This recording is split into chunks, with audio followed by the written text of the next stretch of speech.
محمد سيد الكونين والثقلين والفارقين من عرب ومن عجم. الحمد لله وكفى وسلام على حبيبه المصطفى أما بعد فأعوذ بالله من الشيطان الرجيم بسم الله الرحمن الرحيم والذين جاءوا بالصدق وصدق به أولئك هم المتقون صدق الله مولانا العظيم وبلغنا رسوله النبي الأمين المتين المختار الكريم ونحن على ذلك من الشاهدين والشاكرين والحمد لله رب العالمين. بارگاہ رسالت معاب صلی اللہ تعالیٰ علیہ وسلم میں درود پاک کا ہدیہ پیش کریں. اللہم صلی علی سیدنا و مولانا محمد معدن الجود والکرم وآلہ واصحابہ الکرام وابنہ الکریم وبارک وسلم صلاة دائمة سرمدا ابدا. عزیزان گرام وقار، 22 جمادی الاخر کی تاریخ سیدنا ابو بکر صدیق رضی اللہ تعالیٰ عنہ کے یوم وصال کی تاریخ ہے. خلیفہ اول امام المسلمین سیدنا ابو بکر صدیق رضی اللہ تعالی عنہ رسول پاک صلی اللہ تعالی علیہ وسلم کے وہ جانثار ساتھی ہیں جو سابقون الاولون میں جن کا شمار ہے. سابقون الاولون کا مطلب ہے سب سے پہلے اسلام لانے والے. نبی مکرم صلی اللہ تعالی علیہ وسلم نے جب اعلان نبوت فرمایا تو آپ صلی اللہ تعالیٰ علیہ وسلم کی تصدیق کرنے والوں میں جو سب سے پہلے نام آتا ہے وہ سیدنا ابو بکر صدیق رضی اللہ تعالیٰ عنہ کا ہے. ویسے تطویق دی گئی ہے بچوں میں سب سے پہلے مولا کائنات سیدنا علی مرتضیٰ رضی اللہ تعالیٰ عنہ، چونکہ آپ 9 سال کی عمر میں ہی اسلام میں داخل ہوئے تھے، اور جب رسول پاک صلی اللہ تعالیٰ علیہ وسلم نے اعلان فرمایا اس وقت چھوٹی عمر کے لوگوں میں اگر سب سے پہلے کوئی اسلام میں آیا ہے تو مولا کائنات علی مرتضیٰ ہیں. عورتوں میں جو سب سے پہلے اسلام میں آئی ہیں وہ سیدہ خدیجۃ الکبریٰ رضی اللہ تعالیٰ عنہ ہیں. اس طرح سے حضرت ابو بکر صدیق رضی اللہ تعالیٰ عنہ کا شمار بڑی عمر کے لوگوں میں ہوتا ہے جو سب سے پہلے اسلام میں آئے. ظاہر سی بات ہے یہ فضیلت بھی سیدنا ابو بکر صدیق رضی اللہ تعالیٰ عنہ کی ہے ہی، لیکن میرے عزیزوں سیدنا ابو بکر صدیق رضی اللہ تعالیٰ عنہ کی فضیلت میں اتنی بات کافی ہے. نبی پاک صلی اللہ تعالیٰ علیہ وسلم نے ارشاد فرمایا میرے ساتھ جن لوگوں نے بھی کچھ احسان کیا یا اچھا معاملہ کیا میں نے اسی دنیا میں ان سب کے احسان کا بدلہ چکا دیا سوائے ابو بکر صدیق کے. اب اس سے اندازہ لگائیں نبی پاک صلی اللہ تعالیٰ علیہ وسلم ارشاد فرماتے ہیں کہ ابو بکر کے احسانات کا بدلہ اللہ تعالیٰ ہی قیامت کے دن عطا کرے گا. رسول پاک صلی اللہ تعالیٰ علیہ وسلم جس کے متعلق یہ فرماتے ہیں اس کی کیا فضیلت ہو سکتی ہے کہ مجھ پر جن لوگوں کا بھی کچھ خیر کا معاملہ ہوا یا احسان کیا کسی نے میرے ساتھ ان سب کا بدلہ میں نے دنیا میں دے دیا سوائے ابو بکر صدیق کے. اور واقعی حضرت ابو بکر صدیق رضی اللہ تعالیٰ عنہ جن کے متعلق خود احادیث میں یہ وارد ہے کہ حضور کی ساری امت کا ایمان ایک پلے پر رکھ دیا جائے اور حضرت ابو بکر صدیق کا ایمان ایک پلے پر تو حضرت ابو بکر صدیق کا ایمان بھاری ہوگا. ساری امت کا ایمان ایک طرف، یہ معمولی بات نہیں ہے. اس میں غوث بھی ہیں، قطب بھی ہیں، ابدال بھی ہیں، نجبا بھی ہیں، شرفا بھی ہیں، سارے صحابہ، تابعین، اولیاء کاملین، علماء صالحین، مجتہدین سب موجود ہیں.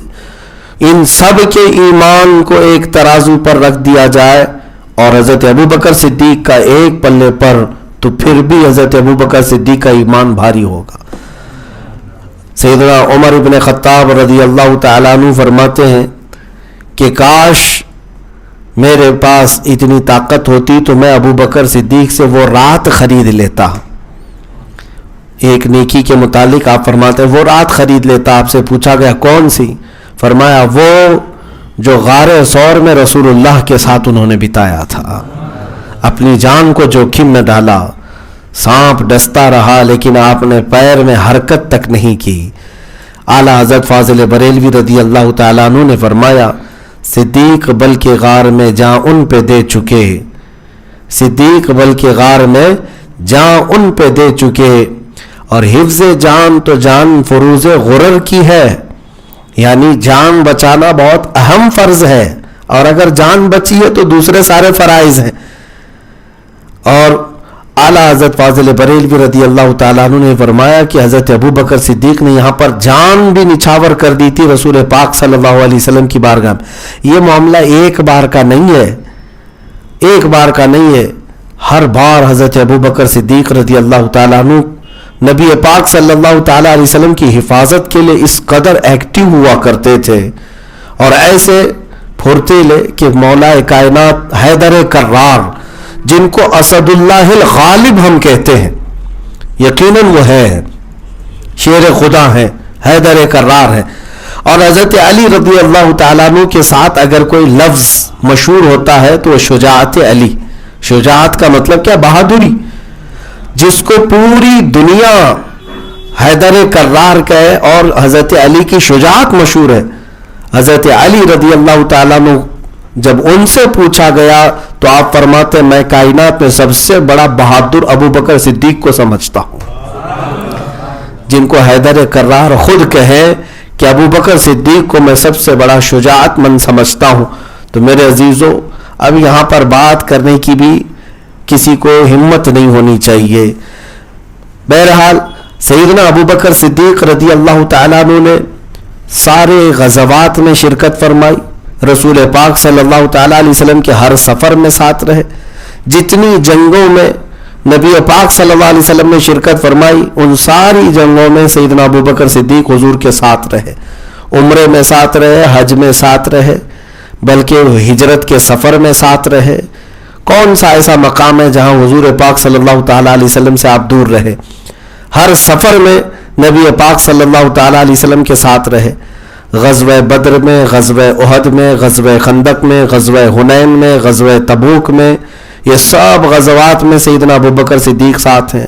صلح حدیبیہ کے موقع پر، حجۃ الوداع کے موقع پر جب خطبہ آخری حضور دے رہے ہیں اس وقت رسول پاک کے ساتھ رہے، بلکہ نبی پاک صلی اللہ تعالیٰ علیہ وسلم نے جتنی نمازیں پڑھائی ان سب نمازوں میں اقتدا حضرت ابو بکر نے فرمائی۔ نبی پاک صلی اللہ تعالیٰ علیہ وسلم کے ساتھ رہنے کا اگر سب سے زیادہ شرف کسی کو حاصل ہے تو حضرت ابو بکر صدیق کو ہے، اور حد تو یہ ہے انتقال کے بعد آج بھی ساتھ میں ہی سو رہے ہیں۔ اتنا ہی نہیں بلکہ رسول پاک صلی اللہ تعالیٰ علیہ وسلم ارشاد فرماتے ہیں قیامت کے دن جب پہلے سور پر سارے لوگ مر جائیں گے، پھر جب اللہ تبارک و تعالیٰ دوبارہ زندہ کرنا چاہے تو اسرافیل علیہ السلام کو زندہ کرے گا اور وہ سور پھونکیں گے، تو پھر کائنات میں جب لوگوں کا زندہ ہونے کا وقت آئے گا، نبی پاک صلی اللہ علیہ وسلم ارشاد فرماتے ہیں سب سے پہلے میں اپنی قبر سے اٹھوں گا۔ حضور پاک فرماتے ہیں سب سے پہلے میں اپنی قبر سے اٹھوں گا، پھر ابو بکر اور پھر عمر۔ اور حضور پاک صلی اللہ تعالیٰ علیہ وسلم کس انداز میں میدان محشر میں آئیں گے؟ فرماتے ہیں میرا ایک ہاتھ ابو بکر کے کندھے پہ ہوگا، دوسرا عمر ابن خطاب کے کندھے پہ۔ اس شان کے ساتھ رسول پاک صلی اللہ تعالیٰ علیہ وسلم میدان محشر میں آئیں گے۔ اب اندازہ کریں وہ اس وقت بھی نبی پاک صلی اللہ تعالیٰ علیہ وسلم قیامت کے دن بھی ابو بکر و عمر رضی اللہ عنہما کے ساتھ ساتھ آئیں گے، تو پھر یہاں پر مقامات اور مراتب کو جو لوگ تول رہے ہیں، ان کا نمبر ان کا نمبر، ان لوگوں کی مت ماری گئی ہے۔ میرے عزیزو، جس کو خود رسول اللہ صلی اللہ تعالیٰ علیہ وسلم نے اپنی زندگی پاک میں 17 نمازوں کی امامت کا حکم فرمایا، اور پھر یہ فرمایا جس جماعت میں ابو بکر موجود ہے اس جماعت کو زیب نہیں دیتا کہ ابو بکر کے علاوہ کسی اور کو امام بنائے۔ ہاں، یہ حدیث پاک ہے۔ اس جماعت کو یہ زیب نہیں دیتا کہ کوئی اور وہاں پر امام بنے۔ اللہ کے حبیب صلی اللہ تعالیٰ علیہ وسلم کی حیات میں اگر کسی نے امامت کی ہے نمازوں کی مسجد نبوی شریف میں، تو سوائے حضرت ابو بکر کے کسی نے نہیں کی۔ خود رسول پاک صلی اللہ تعالیٰ علیہ وسلم نے آخری وقت جب آپ صلی اللہ تعالیٰ علیہ وسلم کی ظاہری زندگی کا تھا، 17 نمازوں کی امامت حضرت ابو بکر صدیق نے فرمائی۔ اس میں ایک خفیہ نکتہ بھی یہ ہے کہ جس کو رسول اللہ صلی اللہ علیہ وسلم نے اپنے عزیز صحابہ کی نمازوں کی امامت کے لیے پسند فرمایا، یقیناً وہی حضور کی وفات کے بعد ساری دنیاوی معاملات اور ساری جنگوں کا بھی امام اور خلیفہ رسول ہونے کے بالکل حق پر تھا، اور ہو بھی گئے۔ اللہ کی منشا کے مطابق یہ خلفاء کی ترتیب پائی ہے، اللہ تبارک و تعالیٰ کی مرضی سے یہ ساری چیزیں ہوئی۔ بہرحال آج مجھے بہت ساری دیگر معاملات پر گفتگو نہیں کرنی ہے، تھوڑا سا وقت ہے، ہم برکت کے لیے آج کی اس محفل میں بیٹھے ہیں کہ سیدنا ابو بکر صدیق رضی اللہ تعالیٰ عنہ کی بارگاہ میں خراج عقیدت پیش کریں۔ ایمان ہو تو ایسا ایمان ہو کہ حضرت ابو بکر صدیق رضی اللہ تعالیٰ عنہ اپنی ہر چیز سے زیادہ اگر کسی چیز کو عزیز رکھتے تو حضور کی رضا۔ کسی نے آپ سے پوچھا کہ دنیاوی چیزوں میں آپ کو کون سی چیز پسند ہے؟ دیکھیں، ایک دینی معاملات ہے، دینی چیزوں میں اور دنیاوی چیزوں میں اگر آپ سے پوچھا جائے تو ہو سکتا ہے آپ دینی معاملات میں یہ کہیں گے کہ قرآن پڑھنا ہے، عبادت کرنا ہے، حج کرنا ہے، اور دنیاوی جو بہت سارے امور ہیں ان معاملات میں آپ ہو سکتا ہے اپنی پسند میں کہیں کہ میں فلاں گوشت کھانا پسند کرتا ہوں، فلاں ڈش اچھی لگتی ہے، فلاں لباس اچھا لگتا ہے دنیاوی امور میں۔ حضرت ابو بکر صدیق رضی اللہ تعالیٰ عنہ سے پوچھا گیا دنیاوی معاملات میں آپ کو سب سے زیادہ پسندیدہ چیز کیا ہے؟ حالانکہ اگر آپ کی پسند میں بتاؤں تو وہ دنیا ہو ہی نہیں سکتی۔ حضرت ابو بکر صدیق کہتے ہیں، فرماتے ہیں، سب سے پہلی چیز النظرۃ الی وجہ رسول اللہ، کہتے ہیں دنیاوی معاملات میں اگر مجھ سے پوچھتے ہو تو سب سے زیادہ پسندیدہ چیز مجھے رسول اللہ کے چہرے کی طرف ہر وقت دیکھتے رہنا، حضور کے چہرے کو دیکھتے رہنا، یہ میرا پہلا پسندیدہ عمل ہے۔ پھر پوچھا گیا دوسرا عمل اور کیا ہے دنیا میں آپ کو پسند؟ کہتے ہیں وَأَن يَكُونَ ابْنَتِي تَحْتَ زَوْجِ رسول اللہ، کہتے ہیں میری دوسری اگر پسند پوچھو گے تو میری پسندیدہ چیز دنیاوی اعتبار سے یہ ہے کہ میری بیٹی رسول اللہ کے نکاح میں رہے۔ یعنی گھوم پھر کر کے اگر آپ آئیں گے ان کی پسندیدہ چیزوں کا محور ذات رسول ہی پائیں گے، اس کے علاوہ کچھ نہیں۔ یعنی ان کا دین بھی وہی ہے، ان کی دنیا بھی وہی ہے۔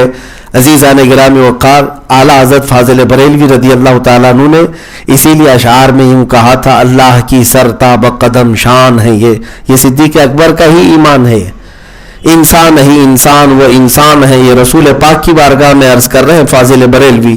قرآن تو ایمان بتاتا ہے انہیں، اور ایمان یہ کہتا ہے میری جان ہے یہ، اور یہ حضرت ابو بکر صدیق رضی اللہ تعالیٰ عنہ نے اپنے عمل سے بتایا ہے، اپنی پوری زندگی سے بتایا ہے۔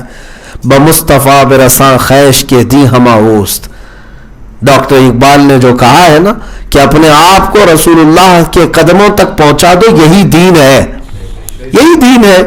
حضور تک پہنچ جاؤ۔ حضور تک پہنچنے کا مطلب کیا ہے؟ نبی پاک صلی اللہ تعالیٰ علیہ وسلم کے اقتداء اور ان کے اتباع، ان کے نقوش قدم تک پہنچ جاؤ، یہی دین ہے۔ جہاں تم پالو گے نبی پاک صلی اللہ تعالیٰ علیہ وسلم کے نقوش پاک کو، سمجھ لو دین پر تم آ گئے، اور ان کو چھوڑ کر کے دین کا راستہ ڈھونڈنے کی کوشش کرو گے تو پھر وہی حال ہے گوگل میپ کی طرح سے، کبھی ادھر کبھی ادھر لگ گیا تو ٹھیک ہے، نہیں تو بھٹکتے رہ جائیں گے۔ میرے عزیزو، نبی پاک صلی اللہ تعالیٰ علیہ وسلم کو چھوڑ کر کے اگر کوئی سمجھتا ہے کہ دین ہے تو وہ شخص گمراہ ہے، گمراہ ہے، بلکہ خارج اسلام ہے۔ نبی پاک صلی اللہ تعالیٰ علیہ وسلم کے علاوہ دین ہی نہیں ہے۔ اب میں حضرت ابو بکر صدیق رضی اللہ تعالیٰ عنہ کی زندگی پاک کی کچھ وہ باتیں عرض کروں جو عشق رسول میں ڈوبی ہوئی ہیں، محبت رسول میں بھری ہوئی ہیں۔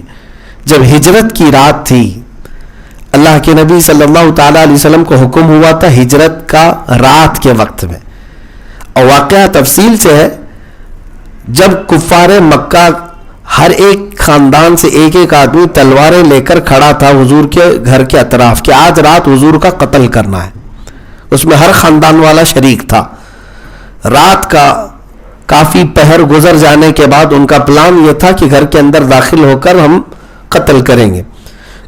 اللہ تعالیٰ نے اپنے محبوب صلی اللہ تعالیٰ علیہ وسلم کو اسی رات حکم فرما دیا کہ آپ ہجرت فرما کر مدینہ تشریف لے جائیں، اور حضرت علی کرم اللہ وجہہ الکریم کو حضور پاک صلی اللہ تعالیٰ علیہ وسلم نے اپنے بستر پر آرام کرنے کا حکم دیا اور انہی کافروں کے درمیان سے نکل کر چلے گئے، کسی کافر کو نظر نہیں آئے۔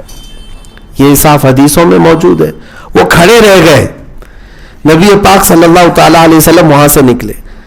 اب پورا واقعہ نہیں، جس واقعے کو چھیڑنے کا مقصد یہ تھا آپ کے سامنے کہ سیدھے رسول پاک صلی اللہ تعالیٰ علیہ وسلم ہجرت کے لیے مدینے کا راستہ اختیار فرمانے کی بجائے ابو بکر صدیق کے مکان میں آئے، ان کے گھر آئے، اور رات کے وقت جب حضور پاک صلی اللہ تعالیٰ علیہ وسلم حضرت ابو بکر کے گھر آئے تو دیکھا دروازہ کھلا ہی ہے، اور اندر داخل ہوئے سلام کیا تو دیکھا ابو بکر صدیق جاگ بھی رہے، یا آدھی رات گزر چکی تھی۔ تو جیسے رسول کریم صلی اللہ تعالیٰ علیہ وسلم گھر میں اندر داخل ہوئے، حضرت ابو بکر صدیق اچھل کر کھڑے ہو گئے اور سیدھے کہا یا رسول اللہ کیا ہجرت کا حکم آ چکا ہے؟ تو رسول پاک صلی اللہ تعالیٰ علیہ وسلم نے ارشاد فرمایا ابو بکر تم اس بات کا کیسے کہہ سکتے ہو؟ حضرت ابو بکر نے کہا یا رسول اللہ صلی اللہ تعالیٰ علیہ وسلم کچھ دنوں پہلے آپ نے ارشاد فرمایا تھا کہ ایک رات آئے گی جب اللہ تعالیٰ مجھے ہجرت کا حکم فرمائے گا اور میں مکہ چھوڑ کر مدینے کی طرف رخصت ہو جاؤں گا، اور میں نے عرض کیا تھا یا رسول اللہ صلی اللہ علیہ وسلم اس وقت آپ اپنے ساتھ کس کو لیں گے؟ آپ نے ارشاد فرمایا تھا ابو بکر تم میرے ساتھ سفر میں رہو گے۔ یا رسول اللہ صلی اللہ علیہ وسلم اس دن سے لے کر آج تک نہ رات میں نے دروازہ بند کیا ہے، نہ رات میں نے کبھی آرام کیا ہے، اس انتظار میں کہ میرے آقا تشریف لائیں گے اور ہجرت کا سفر ہوگا اور میں ساتھ چلوں گا۔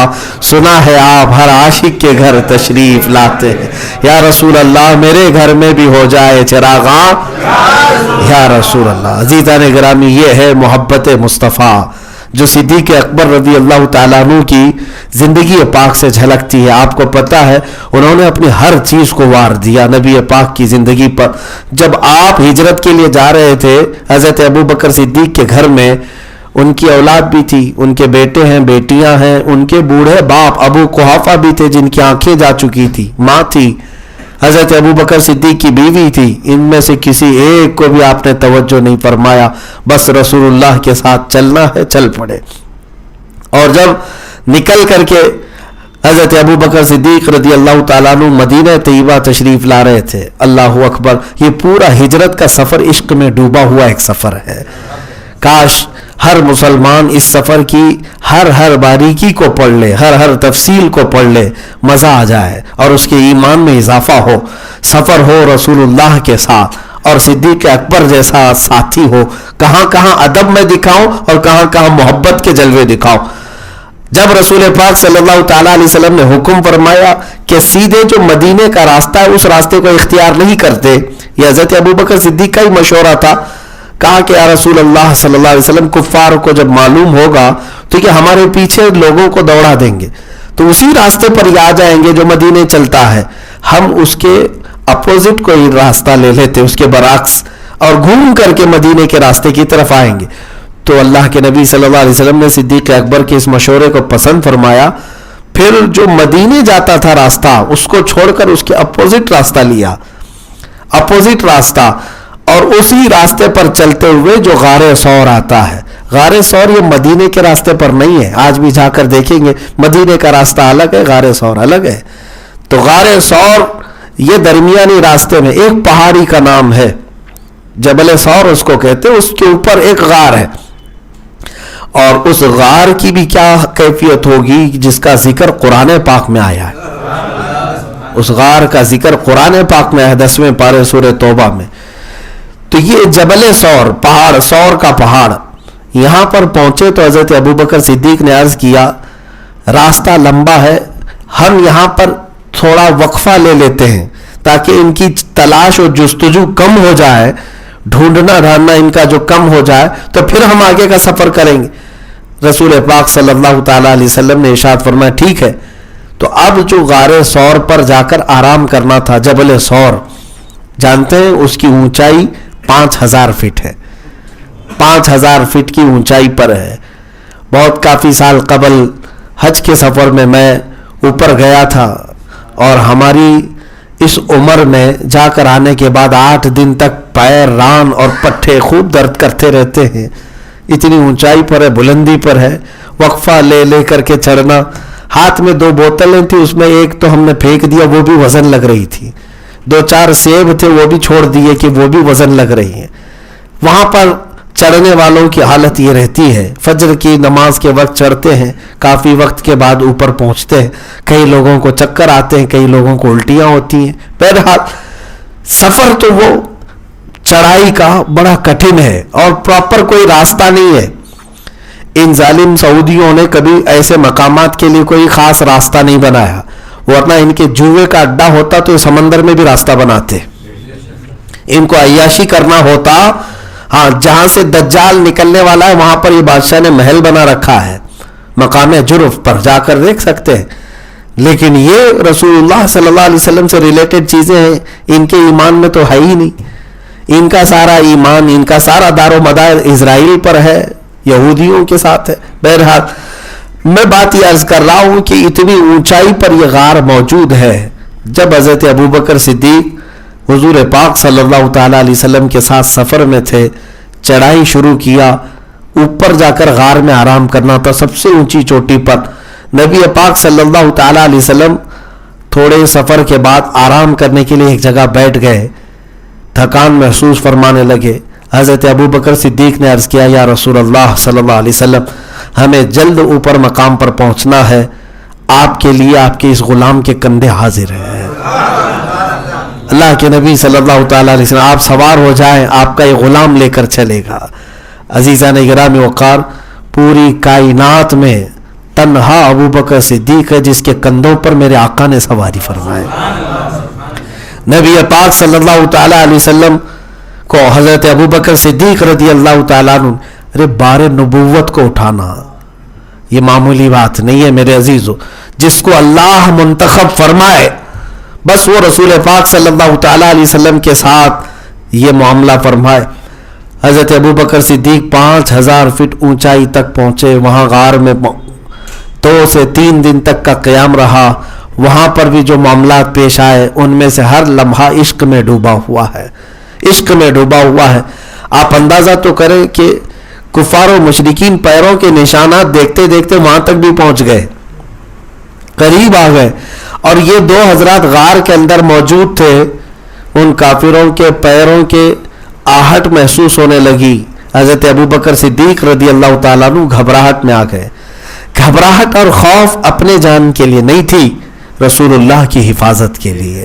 نبی پاک صلی اللہ تعالیٰ علیہ وسلم کی حفاظت کے لیے وہ اتنے سترک رہتے کہ انہوں نے تو کپڑے پھاڑ پھاڑ کر کے غار کے ہر سوراخ کو بھر دیا تھا، کوئی کیڑا بھی داخل نہ ہو. سانپ ڈستا رہا تو آپ نے پیر نہیں ہٹایا. اب جب کفار و مشرکین کو سامنے سے دیکھا تو ظاہر سی بات ہے آپ کو اندازہ ہونے لگا کہ کہیں رسول اللہ کو یہ نقصان نہ پہنچائے. اس بات کا خوف ہونے لگا اور حضرت ابوبکر صدیق رضی اللہ تعالیٰ عنہ ڈرنے لگے. تو جانتے ہیں قرآن پاک میں یہ واقعہ اللہ تعالیٰ نے بیان فرمایا. اس پورے غار کے اندر کی کیفیت کو قرآن میں اللہ تعالیٰ فرماتا ہے، اذ ہما فی الغار اذ یقول لصاحبہ لا تحزن ان اللہ معنا. قرآن پاک میں اللہ تبارک و تعالیٰ فرماتا ہے، ثانی اثنین اذ ہما فی الغار اذ یقول لصاحبہ لا تحزن ان اللہ معنا. وہ 2 لوگوں میں سے ایک جو غار میں تھے. جانتے ہیں جب ابوبکر صدیق گھبرانے لگے، 2 لوگوں میں سے ایک سے مراد کون ہے؟ رسول اللہ ہے صلی اللہ علیہ وسلم. دوسرے سے مراد حضرت ابوبکر ہے. حضرت ابوبکر کے سینے پر ہاتھ رکھ کر حضور پاک نے یوں ارشاد فرمایا، لا تحزن ان اللہ معنا. اے ابوبکر گھبراؤ مت، اللہ ہمارے ساتھ ہے. اس کے بعد حضرت ابوبکر صدیق کی کیفیت یہ تھی کہ زندگی بھر آپ کبھی کسی چیز کو سے خوف نہیں کرتے تھے، کیونکہ نبی پاک صلی اللہ تعالیٰ علیہ وسلم کا ایک جملہ اتنا طاقتور تھا کہ گھبراؤ مت، اللہ ہمارے ساتھ ہے. آج ہم سب کو اپنا حرز جام بنا لینا چاہیے جملہ، چاہے کچھ بھی ہو جائے اللہ ہمارے ساتھ ہے. ارے اس کی عبادت کرنے والے بندے ہم ہیں، اسے سجدہ کرنے والے ہم ہیں، اسے ایک تسلیم کرنے والے ہم ہیں. یہ اللہ تبارک و تعالیٰ کے فضل سے اس نے ہم سب کو اپنا مومن بندہ بنایا ہے.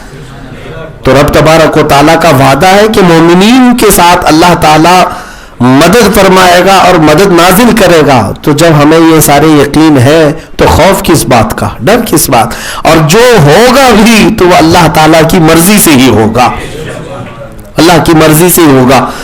اگر کہیں ہمارے ساتھ کچھ معاملہ ہوتا ہے تو میرے عزیزوں اس میں اللہ تعالیٰ کی ضرور کوئی حکمت اور کوئی مصلحت ہوگی. حضرت ابوبکر صدیق اور حضور پاک صلی اللہ تعالیٰ علیہ وسلم جب یہاں سے نکلے، اس سفر کی ایک اور انوکھی بات، جب مدینہ طیبہ پہنچنے والے تھے، اللہ اکبر، یہاں پر بھی دیکھیں جب سفر میں ہوتے تھے تو حضرت ابوبکر کبھی حضور پاک صلی اللہ علیہ وسلم کے آگے چلتے، کبھی پیچھے چلتے، کبھی دائیں کبھی بائیں، جگہ بدلتے رہتے تھے سفر میں. حضور پاک صلی اللہ تعالیٰ علیہ وسلم نے ارشاد فرمایا ابوبکر یہ کیوں کر رہے ہو؟ حضرت ابوبکر عرض کرتے یا رسول اللہ صلی اللہ علیہ وسلم میں یہ سوچتا ہوں کہ دشمن کبھی ادھر سے تیر مارے، کبھی ادھر سے، کبھی آگے یا پیچھے سے، کہیں سے بھی آئے تو پہلے مجھے لگے آپ کی حفاظت کے لیے. یہ دفاع ہے، ناموس رسالت کی حفاظت اسی کو کہتے ہیں. ہر لمحہ ہر گھڑی میرے عزیزو ناموس رسالت کی حفاظت کا مطلب صرف جلسے نہیں، صرف بڑے بڑی کانفرنسیں نہیں، صرف مجلسیں نہیں، بلکہ اپنی زندگی کا ہر لمحہ ہو جس میں ہم حضور کی عزت کا اور ان کی ناموس کی حفاظت کا بھرپور خیال کریں. اب جب مدینہ طیبہ قریب آ گیا، یہ سفر ختم ہونے کو تھا اور مدینے والے تو وہاں مسلسل کئی دن سے انتظار میں تھے.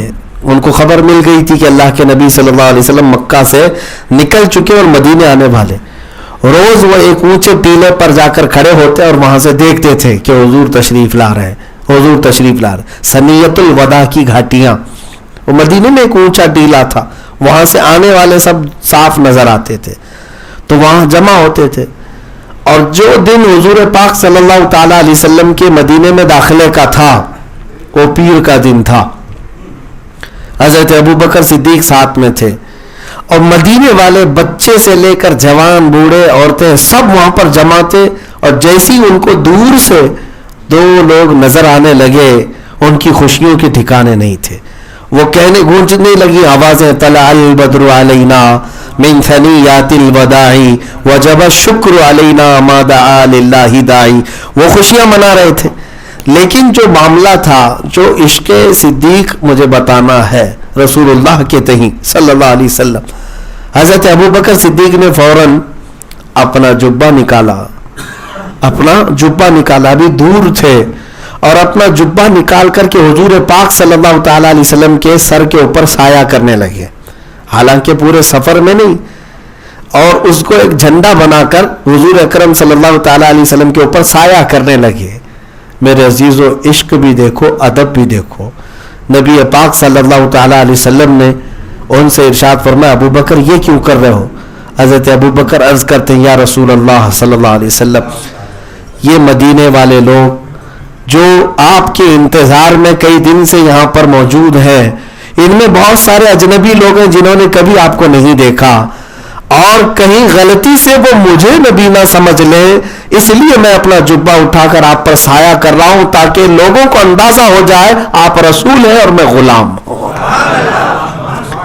عزیزان گرامی، یہ صدیق اکبر رضی اللہ تعالیٰ عنہ کا ادب تو دیکھیں، کہیں کوئی شک بھی نہ آئے کسی کو کہ دور سے دیکھنے والا یہ سوچے کہ یہ رسول ہے کہ وہ رسول ہے. حالانکہ جب قریب سے دیکھے گا تو ہر کوئی پہچان لے گا رسول اللہ کا چہرہ ہی کیا ہے. لیکن حضرت ابوبکر صدیق رضی اللہ تعالیٰ عنہ کا ادب یہ تھا میرے عزیزو. اب یہ نبی پاک صلی اللہ تعالیٰ علیہ وسلم کے حاضر باش صحابہ میں سے حضرت ابوبکر صدیق رضی اللہ تعالیٰ، آپ حدیثوں کی کتابیں اٹھائیں گے اکثر میں دیکھیں رسول کریم صلی اللہ تعالیٰ علیہ وسلم نے جہاں بیان فرمایا کہ میں باغیچے میں داخل ہوا، پھر ابوبکر اور عمر ساتھ تھے، ہم دسترخوان پر بیٹھے تھے، حضور اگر فرما رہے ہیں میں دسترخوان پر بیٹھا، ابوبکر اور عمر ساتھ تھے، میں سفر میں تھا، ابو بکر اور عمر ساتھ میں تھے، جنگ میں گئے ابو بکر اور عمر ساتھ میں تھے، پہاڑ پر چڑھائی کیا ابو بکر اور عمر ساتھ میں تھے. ہر جگہ آپ حدیثوں میں دیکھیں رسول کریم صلی اللہ تعالیٰ علیہ وسلم کے ذکر کے ساتھ اگر اور کسی کا ذکر زیادہ کثرت سے ملتا ہے ابو بکر عمر رضی اللہ تعالیٰ عنہما. میرے عزیز و دیگر سارے صحابہ ہمارے لیے افضل ہیں اور سب ہمارے سروں کے تاج ہے اور وہ نجوم الہدایہ ہے، لیکن صدیق اکبر کا مقام اور ہے. افضل الخلق بعد البشر بعد الانبیاء بالتحقیق، افضل البشر بعد الانبیاء بالتحقیق. ہم خطبے میں بھی پڑھتے ہیں نبیوں کے بعد اگر ساری مخلوق میں کوئی افضل ہے تو حضرت ابو بکر صدیق ہے. سارے غوث ہوں، قطب ہوں، ابدال ہوں، سارے لوگوں کسی کے سارے صحابہ سب سے افضل حضرت ابو بکر صدیق رضی اللہ تعالی نبیوں کے بعد. رسول کریم صلی اللہ تعالی علیہ وسلم کے اس صحابی نے اپنی ساری چیزیں قربان کی تھی رسول پاک صلی اللہ تعالی علیہ وسلم کی بارگاہ میں. ان کی محبت کا معیار بھی یہ ہے کہ بدر کے میدان میں ان کے بیٹے ان کے سامنے آ گئے کافروں کی طرف سے بیٹا آیا ہے اور باپ حضور پاک صلی اللہ تعالی علیہ وسلم کے وفادار خلیفہ ساتھی ہیں. جنگ ہو رہی ہے. اچھا ایک بات یہ بھی میں بتاؤں انشاءاللہ پھر کبھی مجھے عرض کرنا ہو، جنگ بدر کی تفصیلات میں کبھی آپ نے یہ نہیں سنا ہوگا کہ مقابلہ کن کن لوگوں سے کن کن کا تھا. اکثر تو آپ تاریخ میں یا جب بیان ہوتا ہے تو غزوہ بدر کو آپ سن لیتے ہوں گے ایسی لڑائی ہوئی، لیکن اگر میں بتاؤں نا حیرت ہوگی آپ کو کہ اکثر ادھر سے جو لڑ رہا ہے اور ادھر سے جو لڑ رہا ہے آپس میں رشتہ داریاں ہیں. ماموں بھانجا آمنے سامنے ہے، چاچا بھتیجا آمنے سامنے، باپ بیٹا آمنے سامنے ہے، بھائی آمنے سامنے ہے، لیکن کس بنیاد پر؟ صرف اور صرف حقانیت کی بنیاد پر. عزیزان گرامی وقار انہوں نے کبھی اپنے رشتوں کو نہیں دیکھا بلکہ سارے رشتے ہمارے رسول اللہ کی محبت سے ہو کر چلتے ہیں. اگر وہ نہیں ہے تو پھر کوئی رشتہ ہمارا نہیں ہے. غزوہ بدر کی بات تو بیٹا کافروں کی طرف سے آیا، پھر چند دنوں کے بعد وہ بھی ایمان لے آئے حضرت ابو بکر صدیق رضی اللہ تعالیٰ عنہ کے بیٹے. ایک دن وہ دسترخوان پر بیٹھے کہہ رہے تھے کہ بابا جان آپ کو پتا ہے آپ میری تلوار کے نیچے بدر کے دن 3 بار آ گئے تھے، 3 بار میری تلوار کے نیچے آ گئے، لیکن باپ تو باپ ہوتا ہے، میں کیسے آپ کی گردن پر تلوار چلاتا. حضرت ابو بکر صدیق نے فرمایا بیٹا اگر تو ایک بار بھی میری تلوار کے نیچے آتا تو میں یہ نہیں دیکھتا کہ میرا بیٹا ہے، میں دشمن رسول سمجھ کر قتل کر دیتا. میرے لیے بیٹا عزیز نہیں، میرے لیے رسول اللہ کی محبت عزیز ہے. یہ وہ لوگ ہیں جن کے متعلق قرآن عظیم میں اللہ تعالیٰ نے فرمایا لا تجد قوما یؤمنون باللہ والیوم الآخر یوادون من حاد اللہ ورسولہ ولو كانوا آباءهم او ابناءهم او اخوانهم او عشیرتهم. اللہ فرماتا ہے جو ایمان والے لوگ ہیں، اللہ اور آخرت پر ایمان رکھتے ہیں، آپ ان لوگوں کو ایسا نہیں پائیں گے کہ وہ اللہ اس کے رسول کے دشمنوں کو دوست بناتے ہوں، چاہے وہ ان کے بھائی ہوں، بیٹے ہوں، باپ ہوں، چاہے ان کے رشتہ دار ہوں. اللہ اس کے رسول کے دشمنوں کو کبھی وہ دوست ہرگز نہیں بناتے. یہ ایمان والوں کی علامت اللہ تعالیٰ نے بیان فرمائی قرآن عظیم میں. عزیزان گرامی وقار آج حالات ایسے ہیں، مجھے یہاں پر عرض کرنی ہے، لوگوں کے سامنے بہت ساری مصلحتیں ہیں، بہت ساری باتیں. اب تو معاملات ایسے ہو گئے ہیں کہ لوگ اس کو ہلکے میں لینے لگ گئے. میرے عزیزو جس سے حضور صلی اللہ تعالیٰ علیہ وسلم کی ادنا سی گستاخی ہو گئی، سرزد ہو گئی، اس کا ایمان چلا گیا، اس کا ایمان ختم ہو گیا ہے. اور ایسا آدمی جس سے گستاخی صادر ہو چکی ہو اگر تم اس سے رشتہ اور اس سے تعلق اور اس سے محبتوں کے معاملات جاری رکھتے ہو، یاد رکھنا گستاخ رسول کا جو انجام ہوگا وہی انجام تمہارا بھی. اس لیے کہ گستاخ سے تم راضی رہے، اس کی گستاخی پر اگر تم راضی رہے اور اس کے ساتھ محبت کا معاملہ کرتے رہے، اس کے ساتھ رشتے ناطے کرتے رہے، ایک دن تو رسول اللہ کے سامنے تمہیں بھی کھڑا ہونا ہے. اگر اللہ کے نبی صلی اللہ تعالیٰ علیہ وسلم تم سے یہ سوال کرے کہ نبی پاک صلی اللہ تعالیٰ علیہ وسلم تم سے یہ پوچھے کہ یہ شخص تو میری گستاخی کرتا تھا یا میرے گستاخوں کو صحیح سمجھتا تھا اور تو نے اس کے ساتھ اپنے رشتے کیسے قائم رکھے؟ میرے عزیزوں کوئی جواب ہوگا تمہارے پاس؟ اس لیے اپنا رشتہ اور اپنے زندگی کے معمولات ایسے بنا لو کہ جو نبی سے ہو بیگانہ اسے دل سے جدا کر دے، جو نبی سے ہو بیگانہ اسے دل سے جدا کر دے، پدر مادر برادر جان و مال ان پر فدا کر دے۔ یہ حضور تاج الشریعہ رحمۃ اللہ تعالی علیہ نے فرمایا تھا۔